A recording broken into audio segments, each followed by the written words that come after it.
요한복음 3장 1절에서 8절까지 말씀 우리 같이 한 절씩 교독하겠습니다. 제가 먼저 1절 읽겠습니다. 그런데 바리새인 중에 니고데모라 하는 사람이 있으니 유대인의 지도자라.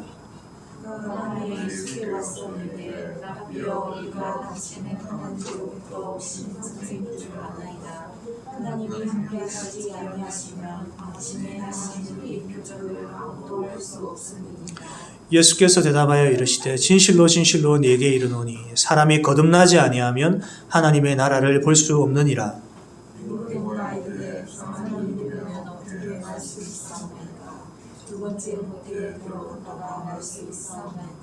예수께서 대답하시되 진실로 진실로 네게 이르노니 사람이 물과 성령으로 나지 아니하면 하나님의 나라에 들어갈 수 없느니라. 내가 네게 거듭나야 하겠다 하는 말을 놀랍게 여기지 말라. 바람이 임의로 불매 네가 그 소리는 들어도 어디서 와서 어디로 가는지 알지 못하나니 성령으로 난 사람도 다 그러하니라. 아멘.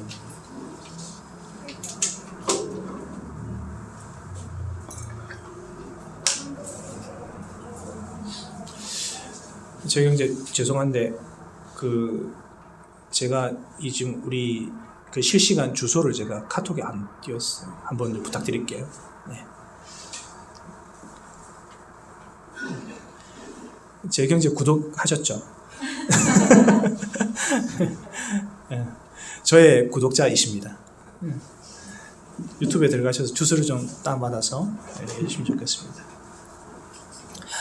오늘 요한복음 3장 1절에서 8절까지 말씀을 가지고 성령으로 난 사람은 이라는 제목으로 하나님의 말씀을 대언하겠습니다. 과거에 죄사함 거듭남의 비밀이라고 하는 주제로 전국에 큰 바람을 일으켰던 종파가 있죠. 이 종파를 우리는 구원파라고 이렇게 불렀습니다. 이들이 한국 교회에 큰 바람을 일으킨 이유가 있습니다. 당시 한국 교회에는 아주 큰 숙제가 있었는데 사람이 예수를 믿어 구원을 받았는데도 이 삶에 변화가 없고 여전히 죄 문제로 고통당하는 것에 답을 내리지 못하는 거예요, 한국 교회가. 그런데 참으로 거듭난 자는 예수님을 믿고 난 후에 죄를 짓는다 해도 그것이 죄가 되지 않는다라는 논리를 구원파가 내어놓으면서 이 교리에서 자유를 얻은 사람들이 많이 생겨났습니다. 그리고 얼마 있지 않아서 구원파는 이단으로 판명되었죠. 왜냐하면 그런 논리는 그 사람의 논리인 것이지 성경의 논리가 아니거든요. 오늘날도 여전히 이런 현상들이 많이 남아 있습니다. 예수를 믿었는데도 내 삶에 변화가 일어나지 않는 문제로 고민하는 사람들을 교회 안에서 종종 보게 됩니다. 또 예수를 믿으면 죄에서 자유로워야 하는데 계속 죄책감에 시달려야 하는 이런 찝찝함으로 교회를 다니는 사람들도 볼 수 있죠. 오늘 본문에서 우리는 죄사함, 거듭남의 비밀, 이것이 과연 구원파에서 말하는 것처럼 죄를 지어도 더 이상 죄가 안 되는 상태를 말하는 것인지를 우리가 함께 살펴볼 것입니다. 거듭남이라고 하는 말을 교회에서 우리가 자주 쓰긴 하는데 과연 이 거듭남이 어떤 상태인지, 우리가 늘 생각하는 대로 이 거듭난 상태면 더 이상 죄를 짓지도 않고 흔들리지 않는 믿음으로 승리하며 살아가는 상태인지, 이 거듭남의 원인이 어디서부터 오는 것인지를 이 시간 함께 살펴보겠습니다. 오늘 본문에 등장하는 니고데모는 정말 유명한 사람입니다. 우리가 외우고 있는 몇 개 안 되는 성경 구절들 중에 여러분 이 요한복음 3장에 우리가 잘 알고 있는 성경 구절들이 참 많이 나오죠. 그것이 바로 니고데모와의 대화에서 많이 등장하는 내용들이에요. 그만큼 예수님의 중요한 가르침이 담겨있는 본문이라 할 수 있습니다. 니고데모라 하는 사람의 직업은 오늘 본문에도 나와 있듯이 바리새인이고 유대인의 지도자였습니다. 유대인의 지도자라 하면 아마도 사내들인 공의회의 회원일 가능성이 높죠. 거기다가 바리새인이었다는 것이 아주 큰 장점입니다. 이 정도 스펙이면 일어나서 발언할 때 모든 사람들이 주목하게 되는 권위를 지닌 사람이라는 거죠. 이 말이 무슨 말인지 아시겠죠? 많은 사람들이 모였을 때 제가 발언을 하면 누가 하나 제 발언 들어줍니까? 아무도 안 들어주고 자기들끼리 막 이야기할 겁니다. 근데 이 사람이 손을 들어서 일어나서 발언을 하면 모든 사람이 잡담을 하다가도 그 니고데모 그 한 사람의 말을 듣기 위해서 조용해진다는 거죠. 이 정도의 권위를 가지고 있는 사람이 바로 니고데모였습니다. 여러분, 그런 자가 오늘 본문에 보니까 수행원도 없이 밤에 혼자 예수님을 찾아왔습니다. 예수님을 찾은 시간이 밤이었다는 것은 우리들에게 여러 가지 의미를 전해주죠. 그 중에 이 본문에 가장 알맞는 의미는 바로 은밀함이었습니다. 아무에게도 알리고 싶지 않은 거예요. 자기의 수행원마저 따돌리고 몰래 예수님을 찾아갈 만큼 니고데모는 지금 자신의 행동을 들키고 싶지 않은 마음이 간절한 겁니다. 누가 혹시 보진 않을까? 그런 두려운 마음으로 한밤중에 모든 일과가 끝났는데 예수님이 쉬고 계시는 게 분명한데 근데 그는 그런 모든 자기의 위험과 그리고 또 예수님의 쉬고 있는 그 시간을 빼앗는 그 신뢰를 무릅쓰면서 그 밤에 예수님을 찾아갑니다. 지난번에 우리가 함께 살폈지만 이 성전에서 장사치를 다 쫓아내고 채찍으로 짐승들을 내보낸 이 사건이 제사장들의 살생부에 예수님의 이름을 올리게 되는 원인이 되었다. 그렇게 말씀드렸잖아요.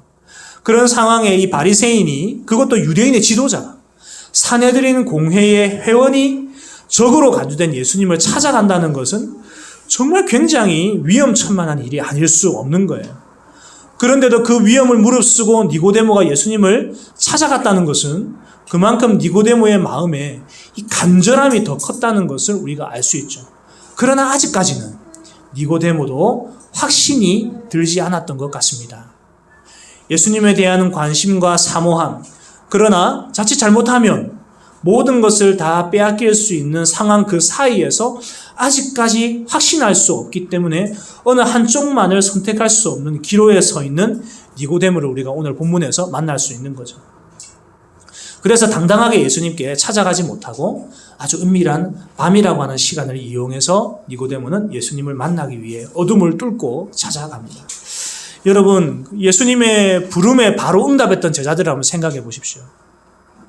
그들은 예수님이 어떤 분인지 그리고 예수님에 대한 소문을 듣기 전에 부름을 받았습니다. 근데 그 부름을 받았을 때 제자들은 바로 예수님에게 달려갔습니다. 그런데 니고데모의 모습은 어떻습니까? 시원하게 뭔가 결단 내리지 못하고 좀 간을 보려고 하는 어떤 이런 모습을 통해서 우리는 뭔가 니고데모 안에서 답답함이 있다. 얘는 왜 그러지 못할까? 왜 바로 결단 내리지 못할까? 라고 하는 그런 답답함들을 가지게 되는 거죠.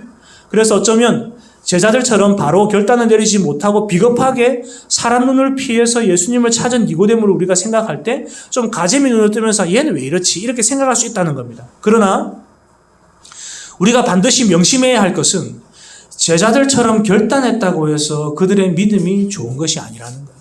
그리고 니고데모 같이 이러지도 저러지도 못한다고 해서 믿음이 없는 것으로 치부해서도 안 된다라는 겁니다. 왜냐하면 대체로 그리스도를 믿게 되는 과정을 살펴보면 이 두 가지 모습이 균형 있게 나타납니다. 나중에 여러분 우리가 요한복음 마지막을 보게 되면 살펴보면 알겠지만 예수님의 부르심에 바로 응답해서 따랐던 제자들은 어떻게 했습니까? 예수님이 돌아가셨을 때 다 도망갔습니다. 그러나 오늘 예수님이 진짜 이분이 누구신가에 대해서 간을 보려고 했던 이 니고데모는 결국 어떻게 합니까?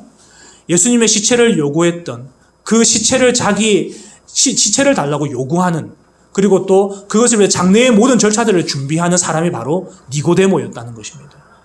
이렇게 봤을 때 지금 이 과정 하나만으로 이 사람이 믿음이 좋다 안 좋다를 이야기하기가 어렵다는 거죠. 더 일반적인 사례를 말씀드린다면 건전한 신앙은 항상 의문을 품고 답을 찾는 과정에서 더 단단하게 세워지는 것입니다. 덮어두고 믿는 것은 안 믿는 것과 다름없고 자기 뜻대로 믿는다고 말해도 그렇게 과한 말이 아닙니다. 누구에게나 다 니고데모의 밤은 찾아옵니다. 진리에 대한 호기심, 그것이 만약 진리라면 이 내 모든 것을 버릴 준비를 해야 할 이 망설임의 밤. 어떨 때는 내가 일궈낸 이 모든 것들이 아까워서 차라리 그 예수가 진리가 아니었으면 좋겠다. 그러면 내 걸 버릴 이유가 없으니까. 이런 생각이 들었다가도 그 예수가 정말 진리라면 내가 가진 이 모든 것들이 진리에 방해가 될 텐데 그럴 때 과감히 내가 이것을 버려야 되지 않을까라는 이런 생각들 사이에서 날마다 씨름하는 이런 밤을 누구나 만나게 되는 겁니다. 어떻습니까? 여러분들이 이런 밤을 맞이하고 계십니까? 어쩌면 이곳에 이미 니고데모의 밤을 지내고 계신 분이 계실 수도 있습니다. 아니면 이런 밤이 부담스러워서 애써 이런 밤을 피하려고 하시는 분도 계실 겁니다. 밤을 맞이하든 아니면 이 밤을 피하든 여러분들은 어떤 방식으로든 결정을 하셔야 됩니다. 그러나 하나님께서 이 밤을 통해서 예수님께로 나아갈 자를 반드시 나아가게 하신다는 겁니다. 이렇게 밤 시간을 이용해서 예수님을 찾아간 니고데모가 예수님에게 이렇게 말을 건넵니다. 랍비여, 우리가 당신은 하나님께로부터 오신 선생인 줄 아나이다. 하나님이 함께 하시지 아니하시면 당신이 행하시는 이 표적을 아무도 할 수 없음이니이다. 이 말에서 우리는 아직까지 니고데모가 예수님을 하나님의 아들로 믿지 않고 있음을 알 수 있죠. 예수님을 랍비라고 칭하고 있고 예수님을 하나님으로부터 온 선생 정도로만 이해하고 있기 때문입니다. 이때 예수님의 대답이 이러하시죠. 예수께서 대답하여 이르시되 진실로 진실로 너에게 이르노니 사람이 거듭나지 아니하면 하나님 나라를 볼 수 없느니라. 우리는 예수님의 말씀에서 의문이 생길 수 있어요. 주님께서 니고데모의 말을 무시한 것처럼 느껴지기 때문입니다. 니고데모는 예수님 당신이 누구신지, 과연 당신이 하나님이 보내신 자가 맞는지를 알고 싶어 했는데 우리 주님은 사람이 거듭나지 않으면 절대로 하나님 나라를 볼 수 없다고 하십니다. 마치 동문서답과 같은 그런 대화가 오고 가고 있는 것이죠. 하지만 우리가 주위에서 잘 생각해 보면 예수님께서 뚱딴지 같은 말씀을 하신 것이 아니라는 것을 우리가 잘 알 수 있습니다. 지금 니고데모는 예수님이 과연 하나님이 보내신 분이 맞는지를 알고 싶어 합니다. 그러나 우리 주님은 내가 아무리 말해준들 사람이 거듭나지 않으면 결코 알 수 없는 것이다 라고 말씀하고 있는 겁니다. 하나님을 보는 것, 하나님 나라를 보는 것, 그리고 영적인 것을 보는 것, 하나님의 뜻을 깨달아 알게 되고 분별하는 것, 이것은 니고데모에게 뿐만 아니라 모든 유대인들에게는 최대의 관심사였습니다. 이들은 율법을 행하며 할례를 받으면 다 하나님의 백성이 되기에 장차 하나님을 보게 될 것이고 하나님의 뜻이 무엇인지를 알게 될 것이고 결국은 하나님 나라에 들어가게 될 것을 믿었습니다. 그런데 우리 주님의 말씀은 달랐습니다. 그동안 유대인들이 믿어왔던 내용과는 완전히 다른 것이었습니다. 뭐였습니까? 전통적으로 유대인들이 믿어왔던 그 신앙의 논리로서는 결코 하나님을 볼 수도, 하나님 나라에 들어갈 수도, 영적인 것을 볼 수도, 하나님의 뜻을 깨달을 수도 없었다는 것입니다. 어떻습니까? 거듭나야지만 그렇게 될 수 있다는 겁니다. 그래서 니고데모가 묻습니다. 거듭나야 된다고요? 사람이 늙으면 어떻게 날 수 있사옵나이까? 두 번째 모태에 들어갔다가 다시 태어나야 됩니까? 이렇게 묻는 거예요. 여러분, 여기서 우리는 확실하게 하나님의 말씀, 영적인 말들은 영적으로 거듭난 자만이 받아들일 수 있음을 알게 되는 겁니다. 앞에서 우리가 주님께서 말씀하신 바와 같이 사람이 거듭나지 않으면 결코 하나님의 나라를, 하나님의 뜻을, 하나님의 일을 볼 수 없다고 하셨습니다. 거듭나지 않는 니고데모에게 예수님의 말씀은 너무나 황당한 말이었다는 거예요. 그러니 거듭난 자만이 이해할 수 있는 이 영적인 가르침을 거듭나지도 않은 니고데모에게는 그냥 단지 이 말이, 예수님의 말이 육체적이고 물질적인 것으로 이해될 수밖에 없는 것입니다. 사람이 죽어서 다시 모태로 들어가서 다시 태어나야 됩니까? 이렇게 이해하는 거죠. 그래서 우리 주님께서 이 거듭남에 대해서 니고데모를 위해 다시 아주 친절하게 설명해 주십니다. 예수께서 대답하시되 진실로 진실로 너에게 이르노니 사람이 물과 성령으로 거듭나지 아니하면 하나님 나라에 들어갈 수가 없느니라. 여러분, 처음에 말씀하셨던 거듭남을 이번에는 아주 구체적으로 물과 성령으로 거듭나는 것으로 말씀해 주세요. 어떤 사람들은 이 물을 세례로 이해합니다. 그래서 구원을 받으려면 반드시 세례를 받아야 된다라고 주장합니다. 예수님도 세례를 받으셨을 때 그때 성령이 비둘기같이 임하였기 때문에 이 9절에 표현되어지는 물과 성령을 세례로 본다는 거죠.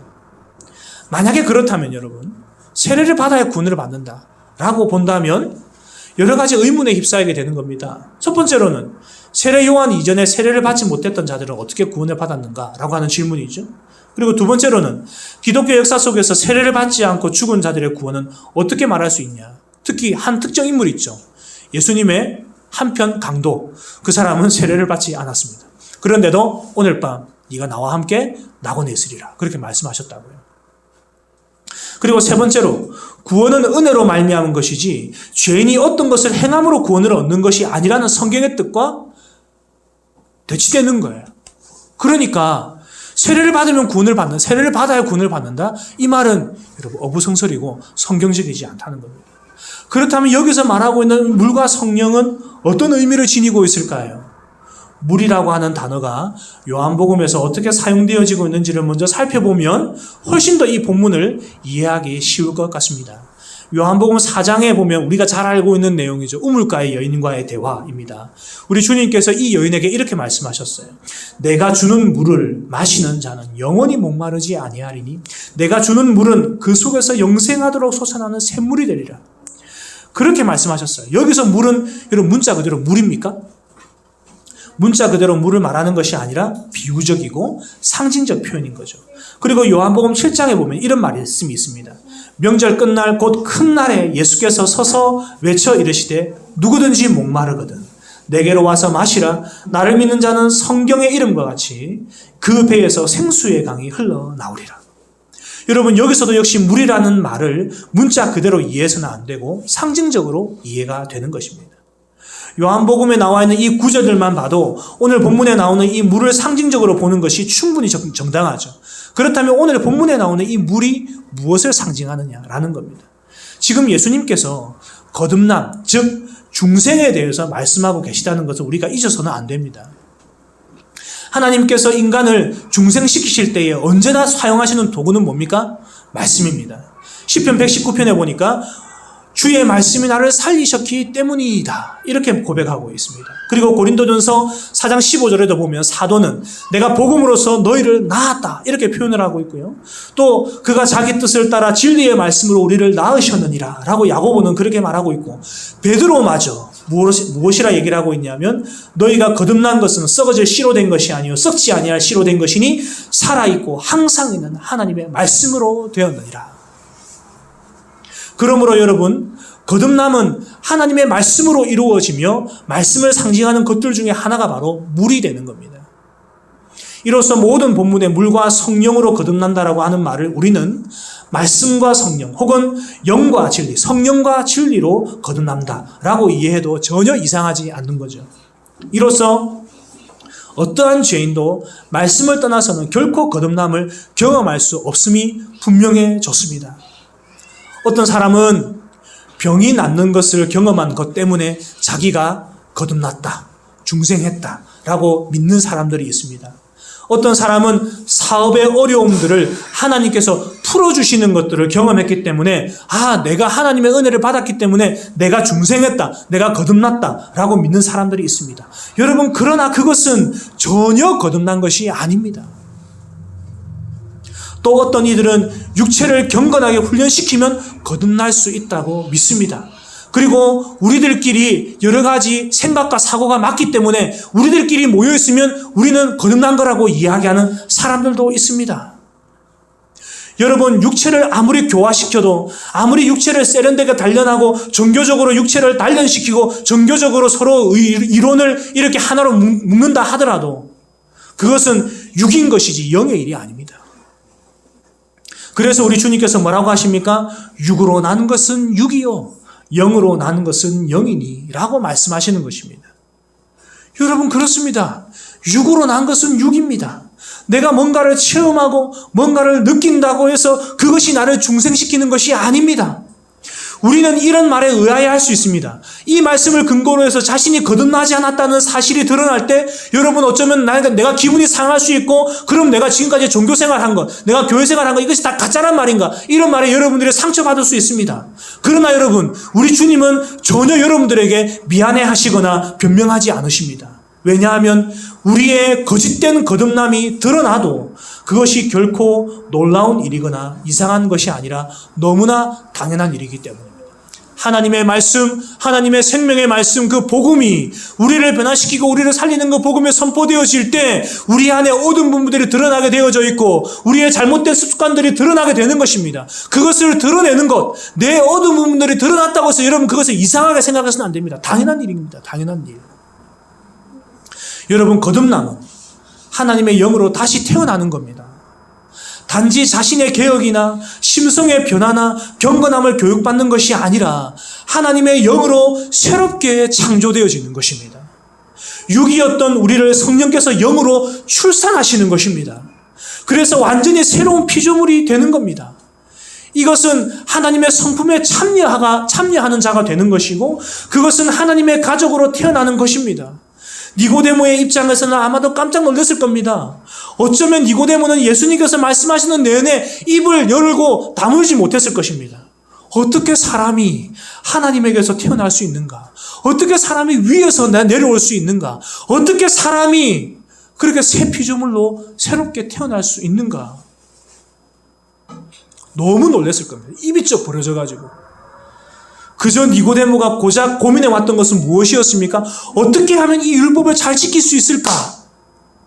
어떻게 해야 하나님 앞에서 진정으로 내가 의롭게 될 수 있을까? 그렇게 고민하는 것이 전부였을 겁니다. 그런데 우리 주님은 니고데모가 고민하고 있는 그 이상의 것, 무엇입니까?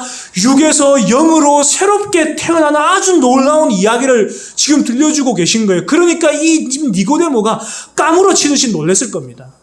그래서 우리 주님께서 니고데모에게 이렇게 말씀하십니다. 내가 너에게 거듭나야 하겠다 하는 말을 듣고 놀랍게 여기지 말라. 놀랍게 여기지 마라. 왜 그걸 이상하게 생각하냐? 그리고 마지막으로 8절에서 우리 주님은 아주 분명하게 거듭남, 중생이 성령으로 태어난 자임을 말씀해주고 계십니다. 우리 같이 8절을 한번 읽어보겠습니다. 우리 다 같이 한 목소리로 읽습니다. 시작. 바람이 임의로 불매 네가 그 소리는 들어도 어디서 와서 어디로 가는지 알지 못하나니 성령으로 난 사람도 다 그러하니라. 아멘. 여러분 여기서는 성령을 바람으로 비유하고 있어요. 지금 거듭난 자는 성령으로 난 자다라는 이 말을 여러분들에게 설명해 드리고 있는 겁니다. 성령을 바람으로 예수님께서 비유하고 계세요. 그렇다면 우리가 바람의 속성을 한번 생각해 볼 필요가 있습니다. 본문에 보니까 바람은 임의로 분다. 이렇게 주님 말씀하셨어요. 임의로라고 하는 말의 원어의 뜻을 보니까 이것은 바람이 자기 원하는 대로 분다. 이런 뜻을 가지고 있습니다. 다시 말해서 바람이 어떻게 불며 어떻게 움직이는지는 바람의 마음이라는 겁니다. 그런데 성령이 이와 같다는 겁니다. 성령께서 어떤 한 사람을 거듭나게 하시는 사역이 바로 이와 같다는 겁니다. 우리의 눈에 그 사람이 어떻게 보이는지는 상관없습니다. 그 사람이 가능성이 없어 보여도 성령 하나님께서 그 사람을 원하시면 하나님께서는 말씀으로 그 사람을 거듭나게 하십니다. 우리가 보기에 선하게 보이고 저 사람은 정말 딱 예수 믿기 좋은 사람처럼 보여도 성령 하나님께서 그 사람을 원하지 않으시면 결코 그 사람에게 거듭남은 일어나지 않습니다. 이것이 얼마나 큰 신비입니까, 여러분? 그리고 바람은 절대로 사람을 배려하지 않습니다. 여러분 혹시 배드민턴 쳐보셨습니까? 배드민턴 칠 때 바람이 불다가 쟤네들 배드민턴 치네 그러면서 피해갑니까? 그렇지 않지 않습니까? 여러분 우리 작년에 코로나 터지기 전에 캠핑 자주 갔지 않습니까? 캠핑 가가지고 우리 거기서 고기 구워 먹고 이렇게 했을 때 바람이 우리 캠핑하는 걸 알고 멈춰줍니까? 아니죠. 안 멈춰주죠. 계속 바람 불어가지고 지금 불도 못 피우고 그렇게 했지 않습니까? 여러분 바람은 절대로 사람을 배려하지 않습니다. 그리고 이 바람은 인간의 통제를 받지 않습니다. 인간의 어떤 장치로 바람을 규제할 수 없습니다. 산에 불이 났는데 좀 바람이 좀 알아서 잠잠해지면 좋으련만 꼭 산에 불이 난 그때는 바람이 심하게 붑니다. 왜 그런지 모르겠습니다. 여러분, 그렇습니다. 바람이라는 게 원래 그런 겁니다. 어디에서 불기 시작했으며 어디로 가는지 아무도 알지 못합니다. 오늘날 과학의 눈부신 발전으로 바람이 어디서 와서 어디로 부는지를 기상 관측으로 잘 알려주죠. 과학적으로 바람은 공기 입자들의 이동이라고 이야기를 합니다. 공기 입자들의 이동. 그러나 도대체 이 공기 입자들을 움직이게 만드는 그 힘은 과학이 설명해 주지 못합니다. 분명 어떤 힘의 작용에 의해서 공기 입자들이 동시에 빠르게 확 움직이는 것이 바람이긴 한데, 이 공기 입자들을 아주 빠르게 그리고 동시에 움직이게 하는 그 에너지를 과학이 설명해 내지를 못하는 겁니다. 여러분, 성령의 사역이 이와 같다는 겁니다. 성령의 사역이. 분명히 어떤 한 사람에게 놀라운 일이 일어났습니다. 그의 삶이 완전히 뒤집어졌습니다. 분명 그 사람에게 뭔가 획기적인 사건이 일어난 것이 분명합니다. 그런데 그것이 뭔지를 설명할 수 없습니다. 도대체 어떤 일인지, 왜 그 사람에게만 일어난 건지, 왜 저 사람에게는 일어나지 않고 있는지, 눈으로 확인할 수 있고 뭔가 그 사람을 보면서 느끼는 것은 있는데, 도대체 성령 하나님께서 어떤 능력과 작용으로 그러한 결과물을 내셨는지는 아무도 설명할 수 없는 겁니다. 여러분, 결론을 맺겠습니다. 요한복음은 연속적으로 빛으로 밝아야 할 사람들이 어둠에 갇혀 있다는 것을 계속 말해주고 있죠. 다시 말씀드려서, 빛으로 이 땅에 예수님께서 오셨는데 그 빛 대신 예수님을 어둠에 있는 자들이 알아보지 못하고 있다는 것을 지금 요한이 의도적으로 계속 이야기해주고 있습니다. 오늘 본문의 니고데모도 사실은 어떤 자여야 합니까? 유대인의 지도자로서 진리를 바르게 알고 백성들을 바른 신앙으로 인도할 수 있는 자여야 했던 것입니다. 그러나 바리새인이며 유대인의 지도자였던 니고데모도 결국 어두움에 갇혀서 빛 대신 예수님을 보지 못하는 자였다는 것을 오늘 요한이 이야기를 해주고 있는 겁니다. 그러나 오늘 본문은 사실 너무 희망적입니다, 여러분. 정말 복음다운 복음입니다. 어둠에 갇혀서 빛을 보지 못하는 비참한 저와 여러분들 같은 죄인들에게 한 줄기 빛이 임했습니다. 바로 거듭남, 중생이라고 하는 겁니다. 이것은 사람의 노력으로 그리고 경건의 훈련으로 되는 것이 아닙니다. 육으로 난 것은 그저 육입니다. 어둠에 갇혀있는 인간들은 그저 육으로 나서 육으로 죽게 되는 비참한 존재로 끝이 나는 겁니다. 그러나 오늘 우리 주님께서 육으로 난 자들일지라도 바람과 같은 속성을 가지신 성령 하나님께서 그들을 출산하셔서 새로운 피조물로 태어나게 하실 것이라고 오늘 예수님께서 말씀해 주고 계십니다. 그것은 바로 성경 말씀, 하나님의 생명의 말씀을 통해서 가능하다는 것을 일러주고 계십니다. 사람들은 이렇게 생각할 수 있어요. 이런 글자, 이런 문자가 무슨 능력이 있어서 우리를 구원에 이르게 한단 말이냐. 예, 맞습니다, 여러분. 육으로 난 자마다 다 육체의 생각들을 따라가는 겁니다. 육체에 속한 자들의 생각에는 이 글자들이 무슨 능력이 있겠습니까? 그러나 우리 주님께서 말씀하셨듯이 이 사람이 물과 성령, 즉 말씀과 성령, 즉 성령과 진리로 거듭나지 아니하면 하나님 나라에 들어갈 수가 없습니다. 이것은 영의 일이기 때문에 육에 속한 자들은 이것이 무슨 우리들에게 구원을 주냐, 이것이 우리들에게 무슨 거듭남을 주냐 이야기를 하지만 영에 속한 자들은 이것만이 우리를 거듭나게 할 수 있다고 믿는 겁니다. 왜? 우리 주님께서 그렇게 말씀하셨기 때문에. 여러분, 이것은 우리의 힘이 아니라 성령 하나님의 신비스러운 사역입니다. 우리가 거듭난 것처럼 보이려고 아무리 노력하고 그리고 교회에서 거듭난 것처럼 사람들을 속이려 해도 결국 거듭남을 이룰 수 없습니다. 그러나 하나님은 하십니다. 로마서 8장 3절에 보니까 율법이 육신으로 말미암아 연약하여 할 수 없는 그것을 하나님은 하시나니라고 기록하고 있습니다. 여기서 율법은 육신으로 말미암았기 때문에 연약하여 우리를 새롭게 할 수 없습니다. 왜? 율법은 육신의 것입니다. 육으로 난 것이기 때문에 결국은 여러분 육은 육입니다. 그러나 여러분 제 아무리 육으로 났다 하더라도 하나님은 그 육을 그분의 영으로 새롭게 하실 수 있는 전능하신 하나님이십니다. 오늘 이 놀라운 그리스도의 가르침, 이 복음의 말씀을 통해서 오늘 성령 하나님께서 우리 가운데 역사하심으로 말미암아 우리의 오염되어져 있고 그리고 세상에 푹 빠져있는 우리들의 타락한 심성의 우리의 영혼이 하나님의 놀라운 전능하신 그 손으로 말미암아 새롭게 재창되어지는 은혜를 경험하는 오늘 이 시간 되기를 간절히 소망합니다. 여러분, 육으로 태어나 죽어있는 우리를 하나님께서 말씀으로 우리를 잉태하시고 성령으로 출산하게 하셨습니다. 하나님을 믿는 자, 여러분, 성령으로 출산했다라고 하는 비유적인 말입니다. 그냥 그것을 고지고대로 들으시면 안 됩니다. 하나님을 믿는 자, 성경을 믿는 자는 이것을 붙들게 되어 있습니다. 이 믿음의 내용을 붙들게 되어 있습니다. 그리고 지금 자신의 모습에 실망하지만 그러나 또 실망하지는 않습니다. 내가 과연 구원받을 수 있을까 생각하면서 절망하고 고민하지만 그러나 또 하나님의 말씀을 생각하고 그 예수님의 가르침을 생각할 때에 자신이 그분의 은혜로 구원받았음을 또 기뻐하게 되는 겁니다. 그래서 제가 가끔 여러분들에게 말씀드리잖아요. 진짜 참 구원받은 자는 조울증 걸린 사람들처럼 그렇게 살아간다고. 슬퍼했다가 다시 기뻐했다가 또 슬퍼했다가 다시 기뻐하는 이런 삶을 살아가는 거라. 어쩌면 지금 서 있는 이 자리가, 우리가 지금 서 있는 이 자리가 니고데모가 만난 어둠의 자리일 수 있습니다.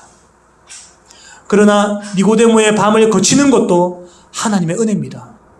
하나님께서는 그런 밤을 사용하셔서 니고데모에게 영생의 길, 하나님의 나라를 보게 하는 복음을 듣게 하셨습니다. 하나님 나라를 보는 사람은 마치 하나님 나라에 들어간 것처럼 이 세상에서 살아가는 겁니다. 왜 그런지 모릅니다. 성령의 사역이니. 그러나 분명한 것은 성령께서 그렇게 하신다는 겁니다. 거듭난 자는 뭔가를 하는 자가 아닙니다, 여러분. 거듭난 자는 완전히 새로운 존재가 되는 것입니다. 그래서 여러분, 우리 흔히 설교 들을 때 이런 말을 많이 듣잖아요. 예수 믿는다는 것은 doing이 아니라 being이다. 이렇게 얘기를 하잖아요. 네, 영어가 나오니까 여러분 긴장하시네요. 여러분, doing, 뭔가를 하는 것이 아니라 be, 뭔가 되는 것입니다. 그렇게 될 수 있는 이유는 오직 하나님이십니다. 하나님 때문에 그렇게 되는 겁니다. 바로 아들이 있는 자에게는 생명이 있고 아들이 없는 자에게는 영생이 없다는 사도의 가르침대로 그리스도를 믿어 참 믿음을 소유하게 된 자는 이미 성령으로 난 자로 새 생명이 그 안에 들어가 죽었던 자가 완전히 살아나게 되는, 새롭게 태어나게 되는 것입니다. 이것이 정말 여러분 거듭남의 비밀입니다. 아무도 알 수 없으나 성령 하나님과 거듭난 자는 압니다. 이것을 압니다. 그래서 살아있게 됨으로 산자로 반응하고 더러운 것을 향해 이맛살을 찌푸릴 수 있게 되는 것입니다. 죽은 연어는 흐르는 그 물의 세력에 따라서 흘러가게 됩니다. 살아있는 연어는 거스를 수 있고 비록 그것이 앞으로 나아가지 않는다 할지라도 그 고기가 물을 거슬러서 제자리에 서 있는다 하더라도 그것은 살아있는 것입니다. 여러분 마찬가지입니다. 우리가 살았을 때 어떻게 합니까? 차조심하고 그리고 우리를 지키기 위해서 얼마나 많이 노력합니다. 왜 그렇습니까? 우리가 살아있기 때문 아닙니까? 죽어있다면 우리 자신, 우리 육체를 염려합니까? 우리가 죽어있다면 여러분 우리가 굳이 이렇게 무단횡단 안 할 필요가 있겠습니까? 죽어있는데 그런 생각하지 않겠죠. 여러분 우리가 그리스도 안에서 살아있다면 그렇다면 이 생명, 하나님께서 우리에게 주신 생명을 어떻게 유지하며 살아갈 것인가를 고민하게 될 겁니다. 그것이 무엇입니까? 바로 살아계신 하나님의 말씀, 그분의 가르침, 이것을 우리가 정말 늘 가슴에 새기고 늘 연구하고 묵상하고 읽고 그리고 씹으며 뜯으면서 그렇게 살아가게 되는 겁니다. 그것이 바로 그 안에 예수의 생명이 있다는 것입니다. 사랑하는 여러분, 교회는 예수 생명을 지닌 자들의 모임입니다. 이 말은 거듭난 자, 중생한 자의 모임입니다. 우리 모두가 거듭난 자로서 생명을 지닌 살아있는 자들로서 거듭남의 은혜를 받아 감사하며 생명을 더 풍성하게 하는 말씀을 떠나 살지 않고 과거에 죽었던 존재의 습관을 벗어나서 생명을 가진 자로 하나님께 감사하며 살아가는 저와 여러분들 되기를 주님의 이름으로 축원합니다. 이 시간 우리 같이 우리